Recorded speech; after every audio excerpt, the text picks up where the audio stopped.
Hello दोस्तों, स्वागत है आप लोगों का हमारे यूट्यूब चैनल पे।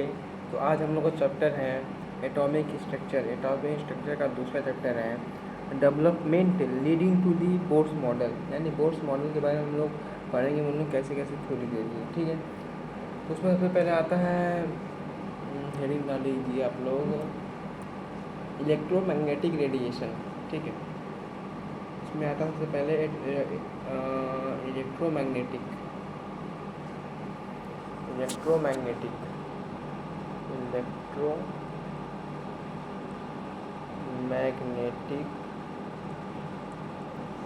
रेडिएशन।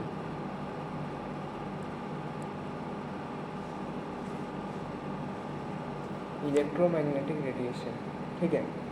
इसका मतलब क्या होता है? इसका मतलब यही होता है, जैसे हम लोग इसका डायग्राम बनाते हैं।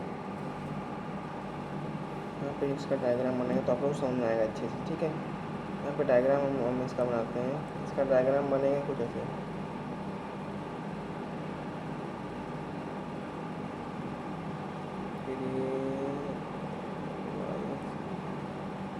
ठीक है, डायग्राम को ध्यान से देखते रहिए, सब कुछ समझ में आया आप लोगों को। डायग्राम को ध्यान से देखते हैं, कोई हार्ड वर्ड नहीं होता है। ठीक है, यहाँ पे जो होता है इट इज जो ये होता है, it is set of mutual perpendicular होता है to electric and magnetic field. जो ये होता है ये सेट होता है mutual perpendicular to electric and magnetic field oscillation perpendicular to the direction of propagation. ठीक है, इसका हम लोग डायग्राम बनाते हैं पहले। एक यहाँ से एक ऐसे होता है, फिर ऐसे होता है, फिर ये इसके परपेंडिकुलर।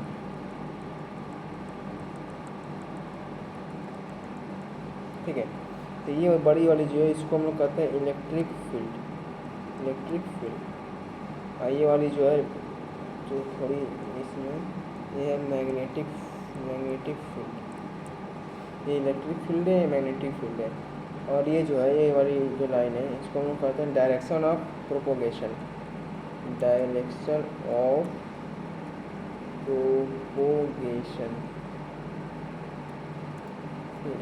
प्रोपोगेशन। ठीक है, चलिए हम लोग आगे बढ़ते हैं। क्या है अब समझ गए? Characteristics of electromagnetic wave. इसकी कैरेक्टरिस्टिक क्या होती है? ठीक है, इसकी कैरेक्टरिस्टिक हम लोग सीखते हैं। एक डायग्राम बनाना पड़ेगा, यहाँ पे एक डायग्राम बनाना पड़ेगा ऐसे। ठीक है, इसमें एक होगा ऐसे और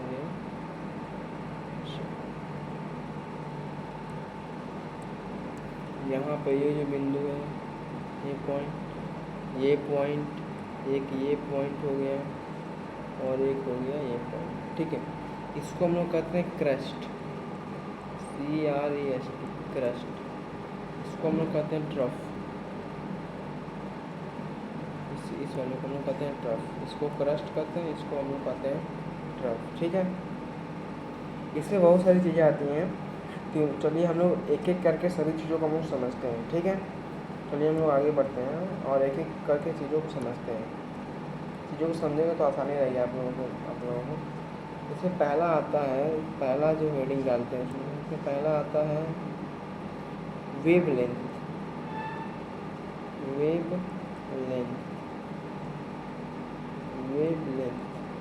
ठीक है, वेव लेंथ आता है इसको हम लोग, इसको जो है हम लोग इस चिन्ह के माध्यम से दर्शाते हैं, वो होता है लेमडा। इसको आप लोग ध्यान रखिएगा, इस चिन्ह को आप लोग ध्यान रखिएगा, इसको कहते हैं लेमडा। ठीक है, इसका परिभाषा क्या होता है? जो हम लोग बनाया था ना, ये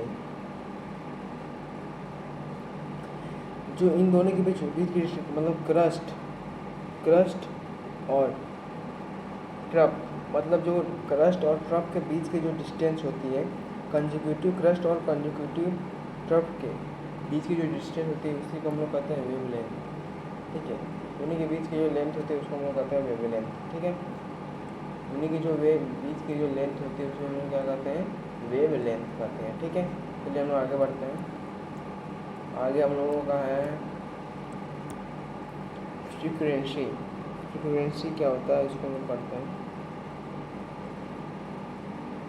फ्रीक्वेंसी, फ्रीक्वेंसी क्या होता है इसको हम लोग वी न्यू और एफ से दर्शाते हैं। ठीक है, इसका जो डिफिनीशन ये होता है कि जो जो number of waves passing through a point, number of waves passing through a point in 1 second, मतलब 1 सेकेंड में कितनी वेव्स एक पॉइंट से कितनी वेव पास हो रही हैं 1 सेकेंड में, उसी को हम लोग फ्रीक्वेंसी कहते हैं। ठीक है, आपने उसको समझ गया होंगे। ठीक है, अगला आता है वेलोसिटी। वेलोसिटी, वेलोसिटी क्या होता है? वेलोसिटी क्या होता है? The linear distance travel by the wave पर सेकेंड, मतलब 1 सेकेंड में कितना डिस्टेंस कवर करती है वेव, जो वेव होती है 1 सेकेंड में कितना डिस्टेंस कवर कर रही है, उसी को हम लोग कहते हैं वेलोसिटी। ठीक है, सिंपल भाषा में यही इसका मतलब डिफिनीशन है। अगला आता है एम्पलीट्यूड।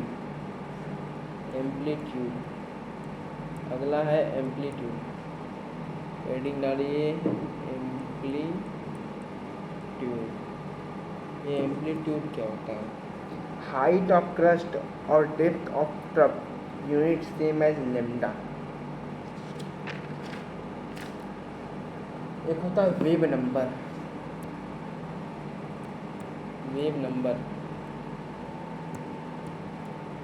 वेव नंबर क्या होता है? वेव नंबर,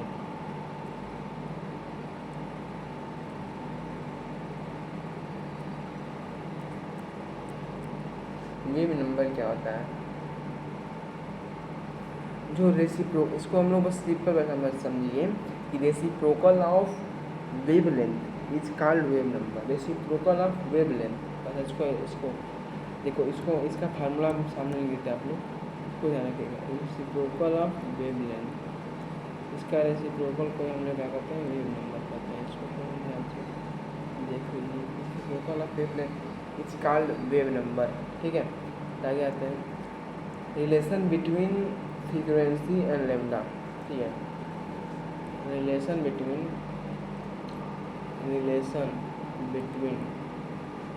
फ्रीक्वेंसी और लेमडा। यहाँ पे फार्मूला होता है C बराबर म्यू लेमडा। ठीक है, यहाँ पे म्यू को हम लोग क्या कहते हैं? फ्रीक्वेंसी।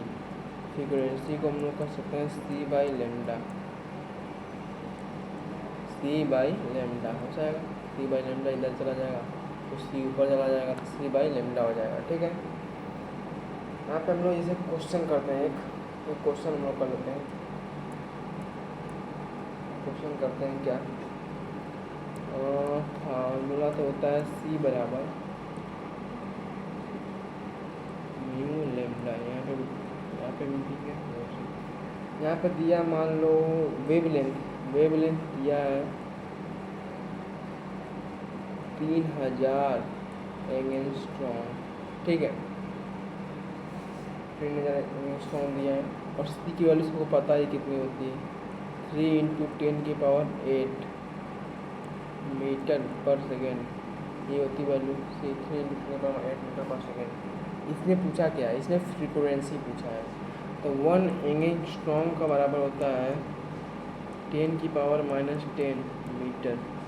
इसको भी हम लोग बदलना पड़ेगा, 3000 × 10⁻⁻10 मीटर। ठीक है, इसको हम लोग बदलेंगे, 3 यहाँ पे हो जाएगा, यानी 3 × 10⁻⁷, 3 × 10⁻⁷ हो जाएगा। बस हम लोग इसको फार्मूला रखते हैं, तो यहाँ पे 3 × 10⁸ इक्वल टू V × 3 × 10⁻⁷। 3 से 3 कट जाएगा, 3 से 3 कट जाएगा, 3 से 3 क्या हो जाएगा? कट जाएगा। तो यहाँ पे हो जाएगा क्या? V बराबर हो जाएगा, V बराबर 10⁸ + 7, 10⁻15 सेकेंड माइनस। ठीक है, 10⁻15 आ जाएगा। ठीक है, चलो आगे चलते हैं, आगे क्या है 10 से फर्स्ट बनाना। अब हम लोग को आगे आगे चलना होगा। आगे है इलेक्ट्रोमैग्नेटिक स्पेक्ट्रम। ठीक है, मेरी डालिए इलेक्ट्रो मैग्नेटिक स्पेक्ट्रम।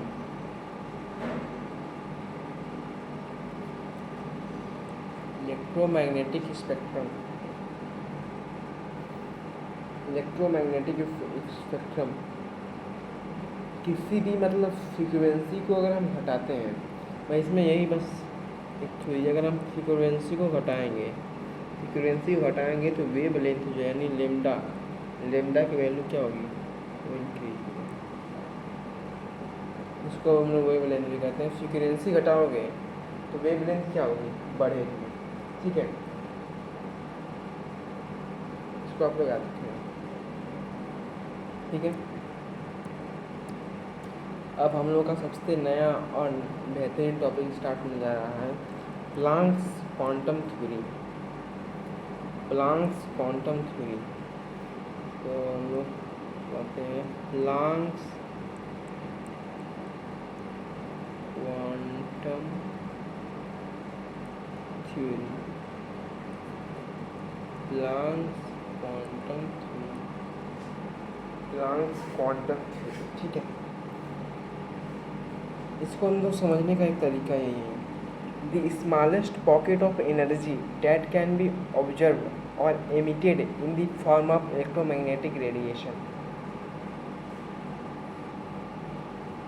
मतलब एक पॉकेट होता है, छोटा सा पॉकेट होता है एनर्जी का, ठीक, जो observe or emitted in the form of electromagnetic radiation. ठीक है, जो मतलब ऑब्जर्व किया जाता है इलेक्ट्रोमैग्नेटिक रेडिएशन के रूप में, इसको ऑब्जर्व किया जाता है। ठीक है, यहाँ पे एक इनकी थ्योरी थी, एक थ्योरी है इनकी, थ्योरी फार्मूला ये, the energy of quantum is directly proportional to frequency. The energy of quantum, the energy of जो एनर्जी होती है, energy of quantum directly proportional to frequency. Frequency को कैसे लिखेंगे, डायरेक्टली प्रोपोर्शनल टू फ्रीक्वेंसी। ठीक है, यहाँ पे एक क्या, यहाँ पे एक आता है ई बराबर कांस्टेंट। ठीक है, कांस्टेंट का साइन ई बराबर होता है एच एफ, कांस्टेंट की जगह ई बराबर एच एफ, ई बराबर एच एफ आ जाता है। ठीक है, इसको आप लोग हम लोग आपको ध्यान रखना है। एक यहाँ पे एफ बराबर क्या होता है, एफ बराबर होता है सी बाई लेमडा। यहाँ पे एफ की जगह यहाँ पे वैल्यू रखेंगे तो ई बराबर क्या हो जाएगा, ई बराबर हो जाएगा H by C by lambda. तो इस फार्मूले को भी आप लोग नोट कर लीजिए। ठीक है, आप लोगों को ये फार्मूला को नोट करना है, ई बराबर एच सी बाई लेमडा एक फार्मूला, इसको नोट कर लीजिए, ई बराबर H F, formula number 1, formula number 2। ठीक है, नोट कर लिया। चलिए हम लोग आगे बढ़ते हैं। ठीक है,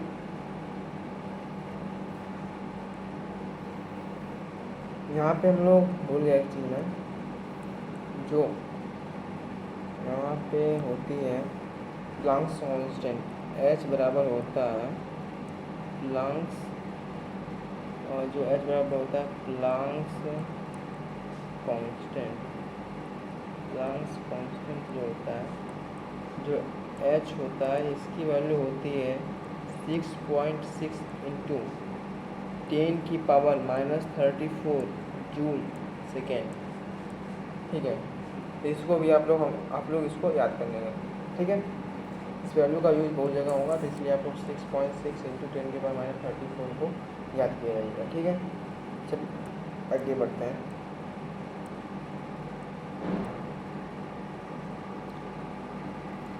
तीसरा रूल है इसमें,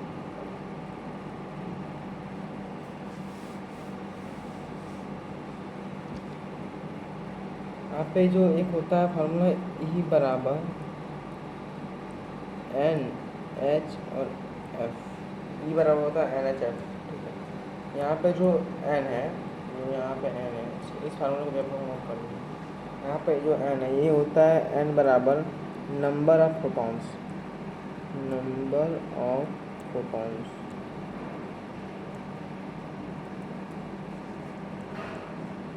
नंबर ऑफ फोटॉन्स, ठीक है। इसको भी आप लोग याद करिए, E बराबर NHF, N बराबर नंबर ऑफ फोटॉन्स, ठीक है, नंबर ऑफ फोटॉन्स, ठीक है। अगला एक मतलब बहुत ही मतलब अच्छा मतलब उसको हम कह सकते हैं फार्मूला है, आप लोग उसको नोट कर लीजिए। अगर एनर्जी को अगर आप लोगों को इलेक्ट्रॉन वोल्ट में ही निकालना है तो आप लोगों के लिए फार्मूला होता है इसको आप लोग नोट करिएगा, E इज इक्वल टू 12,000 बटे के लेमडा इन एंगस्ट्रॉम में रहेगा ये, यहाँ पे इलेक्ट्रॉन वोल्ट, ठीक है। यहाँ पे आप लोग इसको मैं इसको कवर कर देता हूँ, आप लोग इस फार्मूले को याद कर लीजिए, ठीक है, क्योंकि इस फार्मूले से बहुत ज़्यादा क्वेश्चन बनेंगे, ठीक है। आप लोग इस फार्मूले को बहुत ज़्यादा नोट कर लीजिए और इस फार्मूले को याद कर लीजिए। और 1 इलेक्ट्रॉन वोल्ट को अगर हम लोग इसी को हमको जूल में बदलना पड़ेगा तो आप लोग सीधे किससे गुणा करेंगे, 1.6 इंटू 10⁻19 जूल से पूरा कर देंगे तो वो किस एनर्जी जो है किस में कन्वर्ट हो जाएगी, एनर्जी कन्वर्ट हो जाएगी किस में, जूल में, ठीक है। चलिए हम लोग कुछ क्वेश्चन करते हैं, आगे बढ़ते हैं। क्वेश्चन क्या है यहाँ पे, क्वेश्चन है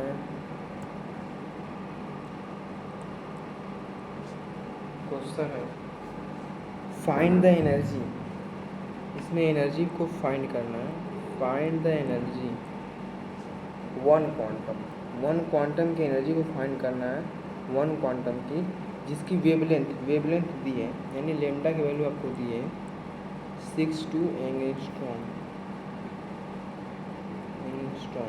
ठीक है। तो इसका फार्मूला क्या होता है, इसको अगर आप लोगों को इलेक्ट्रॉन वोल्ट में इसको निकालना है, ठीक है, इलेक्ट्रॉन वोल्ट में आपको निकालना है, तो इसका फार्मूला होता है E बराबर 12,400, तो इसकी वैल्यू रख, लेमडा की वैल्यू रख दो 62 इलेक्ट्रॉन वोल्ट, कट गया, इसको पूरा तरह से काटेगा तो 2 बार में कट जाएगा, 2 टाइम्स, यानी 2 इलेक्ट्रॉन वोल्ट्स, यानी एनर्जी कितनी आ जाएगी, 2 इलेक्ट्रॉन वोल्ट, ठीक है। तो आप लोग को इसको ध्यान रखना है, अगर आपको जूल में इसको बदल दीजिए, 2 इंटू 1.6 इंटू 10⁻19 कर दोगे तो कितना आ जाएगा, ये जूल में कन्वर्ट हो जाएगा। बस कुछ करना नहीं है, बहुत ही आसान होते हैं ऐसे टॉपिक, ठीक है। बस फार्मूला एक है, आप लोगों को फार्मूला मतलब, लेकिन फार्मूला आप लोगों को याद रखना पड़ेगा, ठीक है। फार्मूला को याद रखना इसमें आपकी बहुत जरूरत पड़ेगी, फार्मूला का क्वेश्चन अगला करते हैं ऐसे हम लोग अगला क्वेश्चन करते हैं। क्वेश्चन है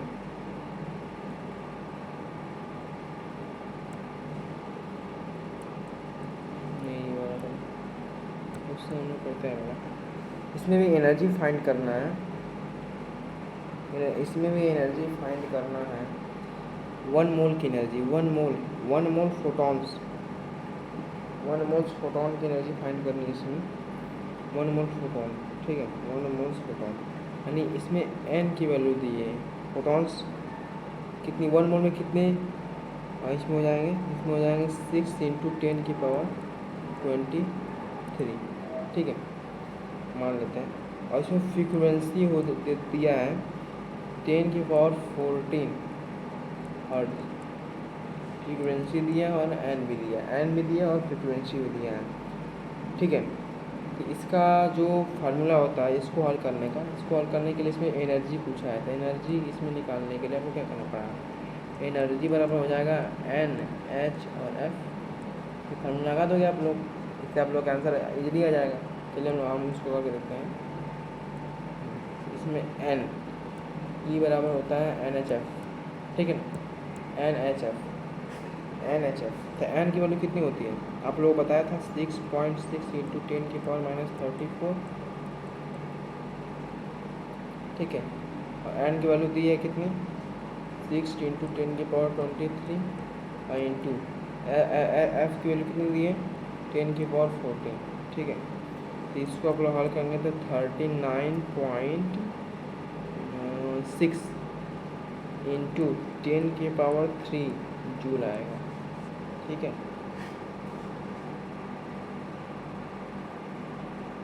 तो आप लोग ये बहुत ही अच्छा क्वेश्चन है, इसे आप लोग नोट कर लीजिएगा, ठीक है। चलिए हम लोग अब आगे बढ़ते हैं। आगे क्या है,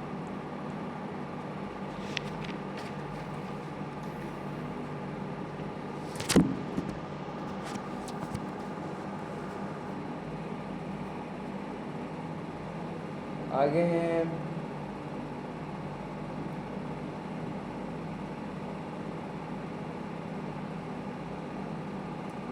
बोर्स मॉडल पढ़ते हैं। बोर्स मॉडल आगे हम लोग पढ़ेंगे। Bohr's model, Bohr's model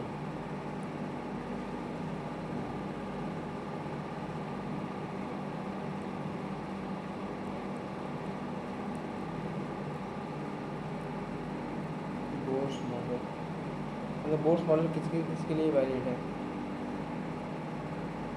Bohr's model किसके लिए वैलिड है? आज हम लोग बोर्स मॉडल के बारे में सीखेंगे, ठीक है। देखो ये आप लोगों को बहुत जो जरूरी होगा किसके लिए वैलिड है। आप लोगों को इसको याद करें, कभी कभी ऐसे ही क्वेश्चन पूछ देते हैं कौन वैलिड है कौन वैलिड नहीं है, ठीक है। इसमें हम लोग लोड कर जाएगा हाइड्रोजन He+, ठीक है, Le2+, ठीक है, फिर Be3+, ठीक है, फिर Na10+, फिर ETC। इतना इतना बहुत है आप लोगों के लिए। ETC इतना इतना याद करना बहुत जरूरी है, ठीक है। इतना आप लोगों को याद होना ही चाहिए, ठीक है।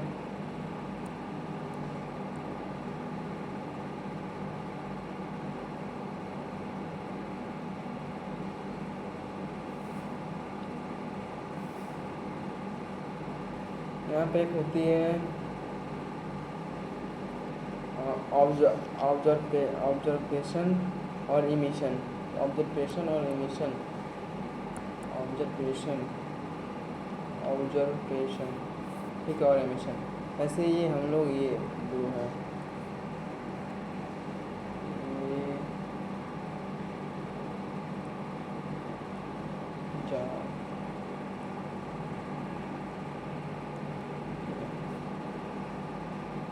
अगर एनर्जी लोअर से अगर हायर में जाएगा, अगर इलेक्ट्रॉन लोअर से हायर में जा रहा है, लोअर से हायर जा रहा है, तो उसको हम लोग कहते हैं क्या? ऑब्जर्वेशन। उसको हम लोग कहते हैं ऑब्जर्वेशन, ठीक है, ऑब्जर्वेशन। अगर इलेक्ट्रॉन हायर से लोअर में जा रहा है, हायर से लोअर में कहा जा रहा है, तो उसको हम लोग कहते हैं एमिशन। एमिशन, ठीक है, उसको एमिशन कहते हैं, एमिशन, ठीक है, एमिशन, ठीक है, तो हम कहते हैं एमिशन। आगे हम लोग अब हम लोग रेडियस की कैलकुलेशन करते हैं। यहाँ पे एनर्जी की कैलकुलेशन की हम लोगों ने, उसके न्यूमेरिकल्स लगाए। अब हम लोग करते हैं कैलकुलेशन ऑफ रेडियस। कितनी डाल लीजिए आप लोग, calculation of radius, calculation of radius.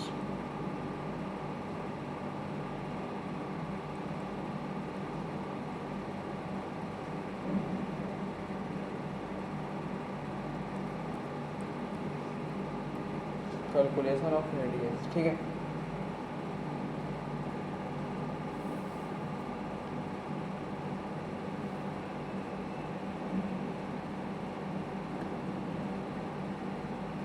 जो रेडियस का फार्मूला होता है उससे फार्मूला अपने लिख लीजिए, R/0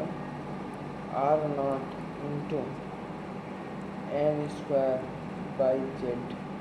ये फार्मूला बहुत ही ज़रूरी है, इसे आप लोग हमेशा याद रखिएगा, नहीं तो न्यूमेरिकल्स आपसे हल नहीं होता है। इस फार्मूले को आप लोग हमेशा याद रखे करिए, तो आप लोग आपसे न्यूमेरिकल नहीं हल हो पाएंगे, मेरी गारंटी है, ठीक है।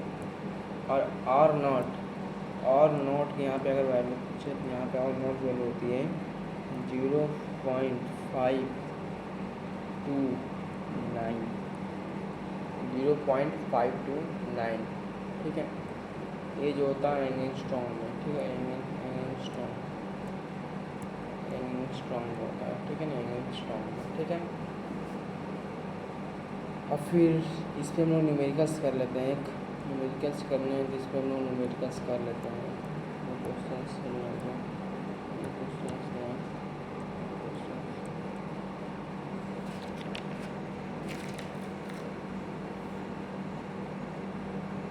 क्वेश्चन करते हैं। रेडियस आपको फाइंड करनी है,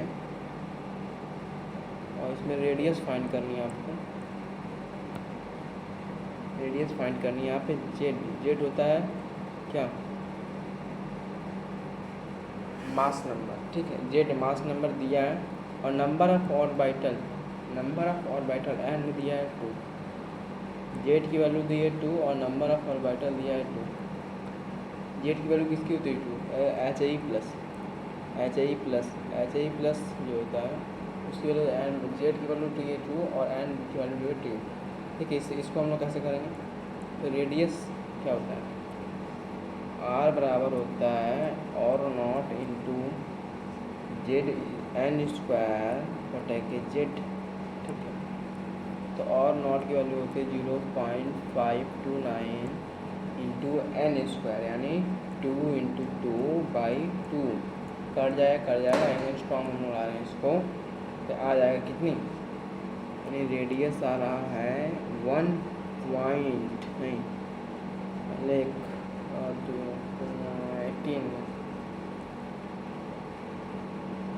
1.058 एंगस्ट्रॉम आ रहा है, ठीक है।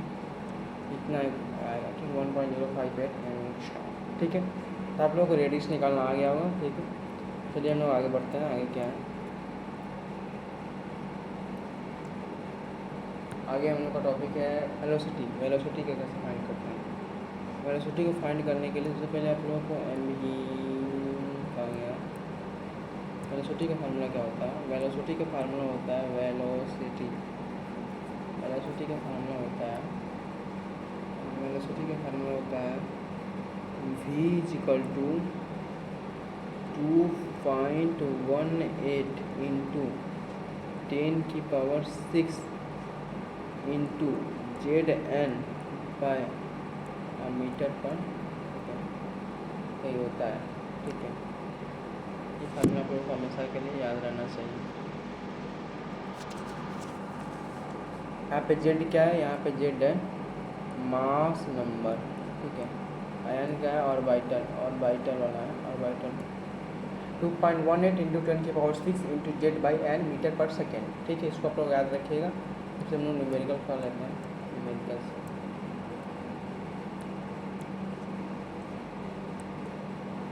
क्वेश्चन करते हैं हम लोग। यहाँ पे लिथियम का दिया है, लिथियम का जो मास नंबर होता है कितना होता है, यानी जेड, इसका कितना जेड होता है, जेड होता है 3, और एन यानी ऑर्बिटल दिया है 3।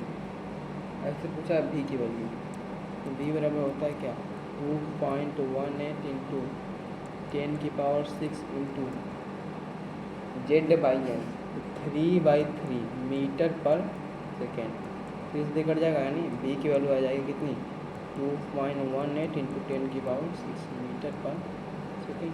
बस इतना ही काम करना है बस आप लोगों को। यहाँ पे ऐसे एक बार फिर समझ लेते हैं। यहाँ पे जेड की वैल्यू कितनी दी थी, जेड की वैल्यू दी थी 3 और बैटर की वैल्यू दी थी 3। अब फार्मूला होता है बी = 2.Z/n, इस पर रखेंगे तो आ जाएगा, कट जाएगा, यहाँ से 3 से 3 कट जाएगा, आ जाएगा 2.18 इंटू 10⁶ मीटर पर सेकेंड। चलिए धन्यवाद, आज के लिए इतना, आज का हमारा टॉपिक ख़त्म होता है, ठीक है। तो अगले टॉपिक में हम लोग एनर्जी का निकालने के लिए सीखेंगे, ठीक है। धन्यवाद।